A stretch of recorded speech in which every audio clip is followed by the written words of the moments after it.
My name is Leo Barnes, and I'm from a little town in Ohio called Port Sterling. It's the kind of place where everyone knows your business, but they'll also help you fix a flat tire in a snowstorm.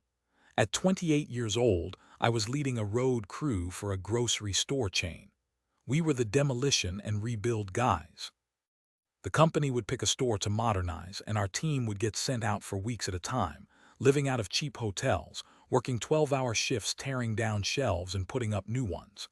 It was tough, dusty work, but the pay was good and the crew I had was solid.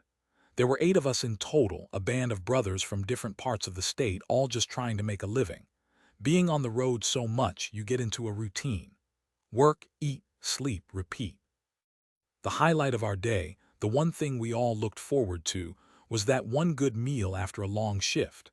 It was our time to unwind, have a beer, and feel like normal people for a couple of hours. This particular job had us down in Wilmington, North Carolina, for a 2-week stretch. The hotel they put us in was right next to this surprisingly fancy-looking restaurant, a place with dark wood, soft lighting, and cloth napkins. After a few days of fast food and microwave dinners, we decided to treat ourselves. We cleaned up as best we could, trading our dusty work boots for sneakers, and walked over. The moment we sat down, I got a weird vibe from our waitress. She looked at our table of 8 working-class guys like we were something she had to scrape off her shoe. She was young, maybe early 20s, and had a permanent sneer etched on her face. She took our drink orders with a heavy sigh and practically threw the menus on the table. We just shrugged it off. We were hungry and tired, not looking for a fight. One of the guys, Dave, pointed out a little line of text at the bottom of the menu. It said, "A 15% gratuity is added to parties of 10 or more." We didn't think anything of it. There were only 8 of us, so it didn't apply.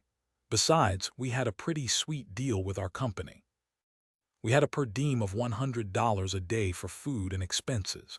We had to provide receipts, so we couldn't just pocket the cash, but whatever we spent up to that 100 was covered. Our team had a little tradition. We were all a long way from home and we appreciated good service. So whatever we didn't spend on our meal, we'd leave as a tip. If my dinner and a beer came to $30, I'd leave a $70 tip. It made us feel good to make someone's night, and since it was company money, it felt like a win-win. We were planning on being very generous that night. The food, surprisingly, was incredible. Steaks were cooked perfectly, the beer was cold, and for the first time all week we felt relaxed. The waitress, however, never cracked a smile. She refilled our waters like it was a massive chore and checked on us exactly once. Still, we were in a good mood. The food had done its job. Then came the bill.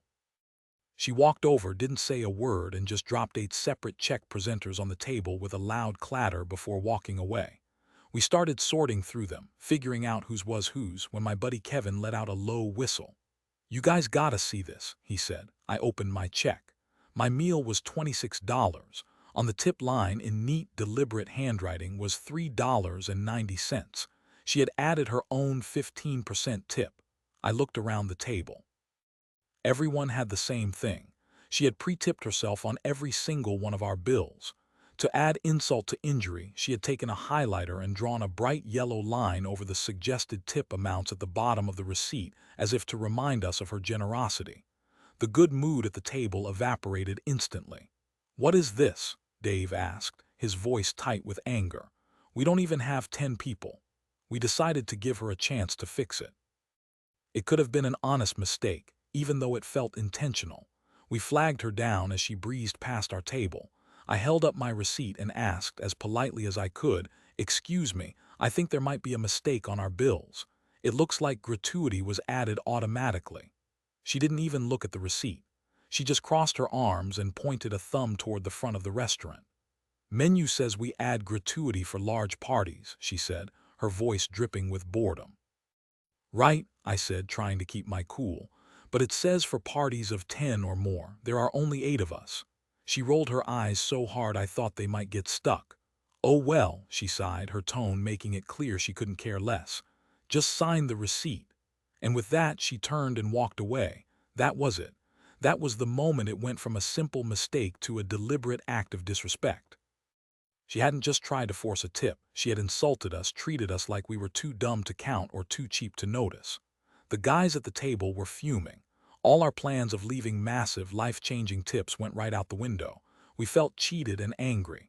Our one nice meal of the day had been soured by this woman's entitlement. We could have just paid the extra $4 each and left, but it wasn't about the money anymore. It was about the principle. I was the team lead. These were my guys. And I wasn't going to let someone treat us like trash and get away with it. I looked at the defeated faces of my crew and I felt a surge of protective anger. I stood up. "I'll be right back," I told them. I didn't want to make a scene at the table. That wasn't my style. I walked calmly to the bar at the front of the restaurant, away from the dining area. The bartender was busy, so I just stood there patiently until he noticed me. "Can I help you?" he asked.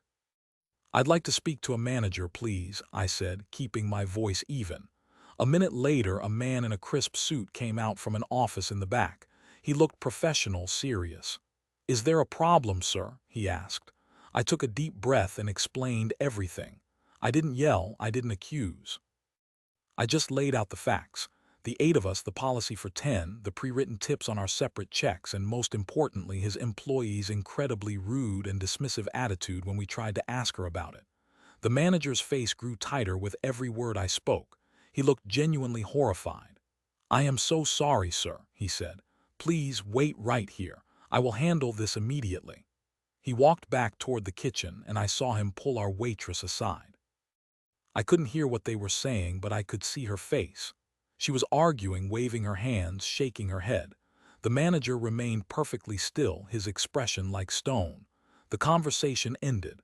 The manager pointed toward the back office. The waitress, however, didn't go to the office. She stormed out of the kitchen, her face a mask of pure rage. She was untying her apron as she stomped toward the bar, right to where I was standing. She ducked under the counter, grabbed her purse from a shelf, and stood up, ready to leave. She had to walk right past me to get to the door. As she did, I couldn't help myself. I looked her right in the eye and said calmly, "You know, my meal was $26. I was planning on maxing out my $100 daily allowance and leaving you the rest as a tip." For a split second, her angry expression faltered. Confusion flickered in her eyes as she did the math. Her face went from red-hot rage to pale shock. The forced $4 tip she had fought for paled in comparison to the $74 she had just lost from me alone, not to mention what the other 7 guys were planning to leave. She just stared at me, her mouth slightly open. The realization of what her greed had cost her hit her like a physical blow. Then, the shock turned back into fury. "You freaking jerk," she mumbled under her breath before she shoved past me and burst out the front door into the night. A moment later, the manager returned. He looked exhausted but resolute. "Sir, again, I am so deeply sorry for your experience. That employee's behavior was unacceptable.